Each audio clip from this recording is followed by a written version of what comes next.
just realities. I always work on realities. Good to see Dom back out there, that's for sure. Got more minutes in than what we thought.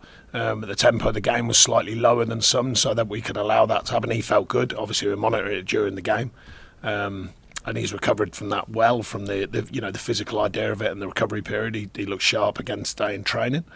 The idea of a clean sheet away is always welcome, of course. Thought we could have took the game on a little bit more, actually, on the day. But work in progress, particularly away. A lot of noise about the away form for a couple of seasons here.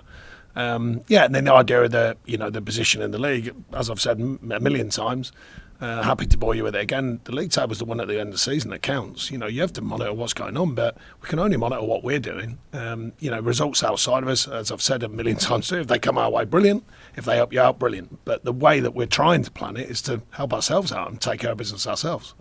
Well, they've turned into, a good, very strong unit. You've seen that this season, from signing a lot of players in January, again in the summer, but also the good coaching, the good methods Eddie uses. Always respected Eddie and what he's done and what he's continuing to do. So we know they're a good outfit, and that's been seen not only by what your perception is, but the league table and some of their performances. And if he's suggesting they haven't started as well, then that's something for them to worry about. We know we've got to start well in every game, and a lot so far since I've been here we have done.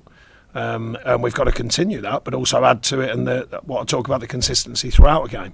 Because we've had strong periods in games when we haven't got our nose in front, we haven't taken chances, etc., etc. But you've got to keep that consistent performance throughout the 90-odd minutes, 95 minutes or whatever. And I think that's still a work in progress. But we are looking to start well ourselves, of course, and ably supported by our fans. I don't see why they get caught up in any noise about it. I certainly am not. It was before my time here, so I don't really know too much about what's happened in the past, because we're trying to build a future. So, that player left, other players get a chance because of that player leaving, etc., etc.